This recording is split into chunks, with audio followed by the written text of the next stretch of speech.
श्री शिवाय नमस्तुभ्यम। हम सबको बहुत अच्छे से पता है कि इस बार 18 सितंबर को चंद्र ग्रहण का बहुत ही खराब सा दिन पड़ रहा है, क्योंकि हमारे चंद्र देवता के ऊपर क्या पड़ रहा है, ग्रहण लगने वाला है। तो इस पूरी वीडियो में हम लोग बात करेंगे वो कौन सी राशियां होंगी जिनको फायदा मिलेगा और वो कौन सी राशि के लोग होंगे जिनको नुकसान होने वाला है।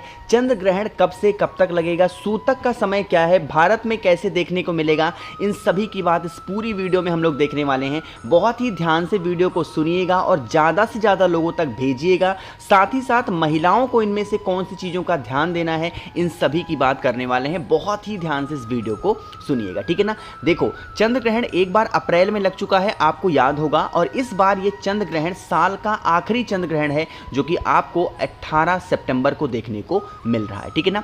सबसे पहले चंद्र ग्रहण के हम लोग समय की बात कर लेते हैं कि चंद्र ग्रहण एक्चुअली में लगेगा कब। देखो, चंद्र ग्रहण का जो समय इस बार हो रहा है 18 सितंबर को, वो आपको सुबह 6:11 से चंद्र ग्रहण स्टार्ट हो जाएगा और ये आपका सुबह 10:04 तक रहेगा। इसका मतलब क्या है कि जो चंद्र ग्रहण होगा हमारे यहाँ लगभग 4 घंटे 6 मिनट रहेगा क्या, चंद्र ग्रहण। अब बात करते हैं कि भैया चंदा मामा तो रात में निकलते हैं, इस बार तो चंद्र ग्रहण सुबह निकल रहा है, इसीलिए भारत में इसका असर आंशिक होगा, मतलब पूरा नहीं, पूरा खत्म नहीं होगा, लेकिन हाँ आंशिक होगा। अब हमें कौन कौन सी चीज़ों का ध्यान देना है इसका बात समझेंगे। सबसे पहले लोगों का एक ही डाउट होता है कि क्या इस अवधि के दौरान हम पूजा पाठ कर सकते हैं। अपने घर में जब भी कोई भगवान के ऊपर ग्रहण लगता है, चाहे वो सूर्य ग्रहण लगे या फिर चंद्र ग्रहण लगे, हमें अपने स्थान पे बैठ करके, जहां पे भी हमें बैठना है, भगवान का नाम जप करना चाहिए। मंदिर के कपाट बिल्कुल खुले रहेंगे क्योंकि आंशिक प्रभाव पड़ रहा है भारत में, तो आप मंदिर वगैरह जा सकते हो, ठीक है ना। दूसरी बात ये करते हैं भैया कौन सी चीज़ों का ध्यान देना है। चाहे वो चंद्र ग्रहण लगता हो, चाहे वो सूर्य ग्रहण लगता हो, ग्रहण से 9 घंटे पहले क्या लग जाता है, सूतक। लेकिन एक चीज़ का ध्यान रखिएगा, मैंने बहुत सारी ऐसी वीडियो देखी जिसमें लोगों ने कहा सूतक को हमें फॉलो करना है, लेकिन नहीं, जब हमारे भारत में आंशिक प्रभाव पड़ रहा है इसीलिए आपको सूतक का कोई भी ध्यान नहीं देना है। आपको वही सुबह का लगभग 6:11 से और सुबह के 10:06 तक ही इस चीज़ को ध्यान में रखना है कि इस टाइम पे चंद्र भगवान के ऊपर क्या है, ग्रहण लगा है, और उसी समय तक हमें चीज़ों का ध्यान रखना है। चंद्र ग्रहण से पहले आपको स्नान करना होगा और एक बार स्नान करना है चंद्र ग्रहण के बाद में। मेरी बात समझ में आ रही क्या। अभी हम लोग राशियों की भी बात करेंगे, कौन सी राशि को आपको बेनिफिट होगा, कौन सी राशि को नुकसान होने वाला है और उसके लिए उपाय क्या होंगे, इसकी बात करेंगे। पहले डिटेल आप समझ लो, ठीक है ना। इतनी बात समझ में आई। चंद्र ग्रहण के दौरान ऐसा शास्त्रों में लिखा है कि दो लोगों के लिए जो भी चीज़ें गलतियां वो करते हैं वो माफ़ी के तुल्य मानी जाती हैं। एक गलती तो होती है बुजुर्ग, अगर कोई बूढ़ा व्यक्ति, बुजुर्ग व्यक्ति कोई भी गलती करता है तो उसकी सारी गलतियां क्या होती हैं, माफ़ कर दी जाती हैं। जो बच्चे होते हैं अगर वो इस चंद्र ग्रहण के दौरान कोई भी गलती करेंगे तो वो माफ़ कर दी जाएगी। महिलाओं को इनमें से कौन सी चीज़ों का ध्यान देना है, पहले अब ये समझ लो। देखो, अगर आप प्रेग्नेंट हो, मतलब कि अगर आप गर्भवती महिलाओं हो, तो आपको अपने हाथों से कोई भी चीज़ को काटना नहीं है, इस चीज़ का ध्यान रखिएगा। वरना जो बच्चे पैदा होते हैं कैसे होते हैं, कुछ ना कुछ उनके अंदर विकलांगता पाई जाती है। इसलिए जितनी भी मेरी गर्भवती बहनें हैं इन सभी चीज़ों का ध्यान दीजिएगा। अपने हाथों में कोई भी धारदार सामान का इस्तेमाल नहीं करेंगी, कोई भी सुई का इस्तेमाल नहीं करेंगी। एक स्थान पर बैठ करके भगवान नाम जप करेंगी और जो भी आपको करना हो सब कुछ कर सकती हैं, बट सोना नहीं है, कोई भी चीज़ों को काटना नहीं है, फल नहीं काटना, सब्जी नहीं काटनी, इन सभी चीज़ों का ध्यान देना। मेरी बात समझ में आ रही क्या। तो ये चीज़ें ध्यान देनी है जितनी भी महिलाएं होंगी। अब हम लोग यहाँ पे बात करने वाले हैं कि भैया एक बात ये बता दो कि स्नान करने के बाद में क्या हमें कोई दीपक वगैरह जलाना है। दीपक वगैरह जलाना आपको शाम को है। अभी आपको उपाय क्या करना है, स्नान करने के बाद में सुबह 10 बजे के बाद में आपको ध्यान होना होगा। लेकिन सबसे पहले आप समझ लो कि कौन सी राशि वालों को इसमें फायदा होने वाला है। देखो, मैं आपको बता दूं कि इस बार जो चंद्र ग्रहण है वो मेष राशि वालों के लिए बहुत ज़्यादा घातक साबित हो रहा है। तो मेष राशि वाले क्या करेंगे, आपको इस चीज़ का ध्यान देना है। लेकिन फ़ायदा किसको होगा पहले ये समझ लो। जो कर्क राशि वाले हैं उनको फ़ायदा हो रहा है, जो सिंह राशि वाले हैं उनको फ़ायदा हो रहा है, जो धनु राशि वाले हैं उनको फ़ायदा हो रहा है, और एक राशि और है और वो है कुंभ राशि। इन 4 राशियों को, कर्क राशि, सिंह राशि, धनु राशि और कुंभ राशि, इन इन 4 राशि वालों को बहुत ज़्यादा फायदा होगा।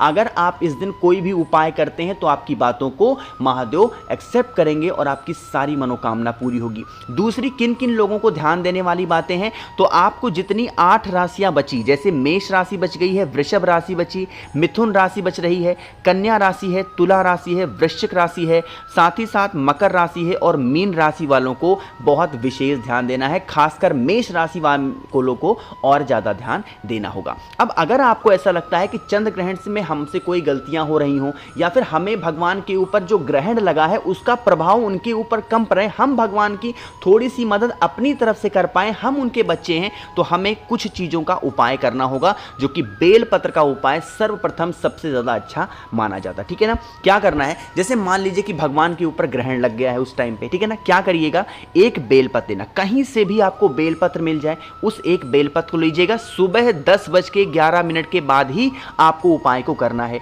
बेलपत्र लेने के बाद में आपको जरूरत पड़ेगी चावल के दाने की। किसकी? चावल के दाने की। आपको क्या करना है, एक दीपक लेकर के पहुंच जाना है महादेव के शिवलिंग के पास में। मन है घर पे जो आपके मंदिर है वहां पे कर सकते हो, मन है जो आपके घर पे नहीं है, मंदिर जाना चाहते हो, वहां पे भी कर सकते हो। क्या करना है, आपको उस दीपक के नीचे थोड़ा सा चावल का दाना रखिएगा और आपको इस दीपक को प्रज्वलित कर देना है। ठीक है ना। जब इस दीपक को आप प्रज्वलित कर रहे हो तो बालचंद्रेश्वर महादेव, किसका स्मरण करोगे? बालचंद्रेश्वर महादेव के नाम से इस दीपक को प्रज्वलित करेंगे। साथ ही साथ आपके पास में मैंने बताया है कि होना चाहिए क्या, चावल का दाना। तो एक चावल का दाना महादेव के शिवलिंग के ऊपर समर्पित करना, फेस रखना उत्तर दिशा नॉर्थ डायरेक्शन, और जो बेल पत्र मैंने आपको बताया है, जो आपकी कामना हो, जो आपके विशेष हो, बहुत दिनों से अधूरी हो गई हैं, आपको इन्हीं चावल के दाने के ऊपर उस एक बेल पत्र को समर्पित करके और एक लोटा शुद्ध जल तांबे के लोटे से चंद्रेश्वर महादेव, फिर से बोल रहा हूं, दोनों को नाम को मिलाएंगे नहीं। जब दीपक जलाओगे तो बालचंद्रेश्वर महादेव का ध्यान करेंगे, लेकिन वहीं पे जब हम जल महादेव के शिवलिंग के ऊपर समर्पित करेंगे तो किसका स्मरण करेंगे?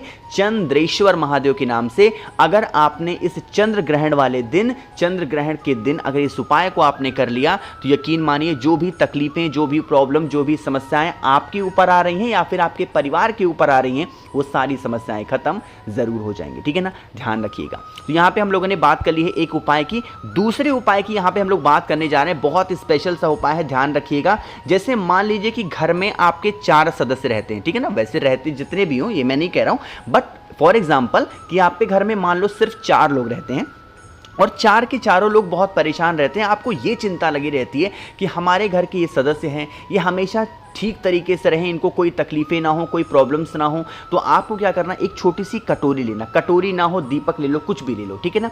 आपके घर में जो भी अनाज रखा हुआ हो, चाहे वो चावल रखा हो, चाहे वो गेहूं रखा हो, बाजरा रखा हो, धान रखा हो, कुछ भी रखा हो, आपके घर में जितने भी सदस्य रहते हैं उनके हाथों से एक एक मुट्ठी, कितनी, एक एक मुट्ठी अनाज के दाने को आपको उसी कटोरी के अंदर आपको डाल देना है, डलवा देना। सभी, आप ही सभी के लिए नहीं डालोगे, जितने भी घर में सदस्य रहते हैं सबके हाथों से एक एक मुट्ठी कोई भी अनाज का दाना एक कटोरी में डाल देना। ठीक है ना। ये काम कब करोगे? जिस टाइम पे चंद्र दर्शन लगने वाला होगा या फिर लग गया है उस टाइम पे डालोगे, ठीक है ना, ताकि ग्रहण का जो प्रभाव हो भगवान के ऊपर कम पड़े और आपके परिवार के ऊपर कम पड़े। ठीक है ना, डाल देना। फिर उस कटोरी का जो भी अनाज का दाना होगा वो उसको उठाना, आपके घर के आसपास में कोई भी वृक्ष हो, कोई भी पेड़ हो, उस पेड़ के नीचे लेके चले जाना और रख देना। यकीन मानिए चिड़ियों के लिए रख के चले जाना। जो भी प्रभाव चंद्र ग्रहण का या फिर किसी भी चीजों का प्रभाव आपके घर में पड़ा होगा, इस चंद्र दर्शन के दिन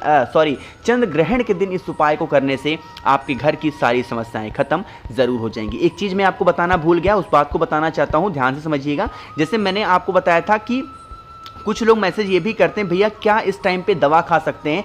तो इस टाइम पे दवा खाने की पूरी छूट होती है, चाहे वो बुजुर्ग हों, चाहे वो महिलाएं हों, चाहे वो बच्चे हों, चाहे वो जवान हों, कोई से भी लोग हों, आप दवा खा सकते हो। बस ध्यान रखिएगा, अगर आप स्वस्थ हैं, बिल्कुल स्वस्थ हैं, आप कोई भी दवा नहीं खाते, तो ध्यान रखिएगा सुबह 6:11 से लेकर के और सुबह के ही 10:04 के बीच में कोई भी भोजन ग्रहण नहीं करना है, इस चीज़ का ध्यान रखिएगा। बट अगर आपकी तबीयत खराब रहती है, आपको बीपी है, शुगर है या फिर कोई सी भी कैसी भी बीमारी है, तो आप इसके बीच में कोई भी भोजन खा सकते हो, ग्रहण कर सकते हो, इसकी कोई रोक टोक नहीं है, आपको कोई भी दिक्कत नहीं होगी, ठीक है ना। इन सभी चीज़ों की मनाही यहाँ पे की गई है। तो मैंने कोशिश की आप सभी को 18 सितंबर को इस चंद्र ग्रहण के दर्शन वाले चंद्र ग्रहण वाले दिन जो भी राशियां थी मैंने आपको बताया कि उनको क्या क्या प्रभाव पड़ने वाले हैं, क्या उनको उपाय करने हैं जिससे उनके जीवन में सुख शांति समृद्धि आए, और हमें वो कौन से उपाय करने हैं जिससे चंद्र देवता के ऊपर जो ग्रहण का प्रभाव है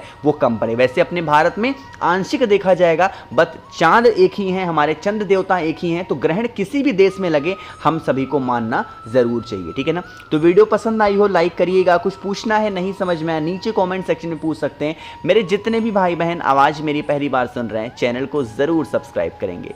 श्री शिवाय नमस्तुभ्यम।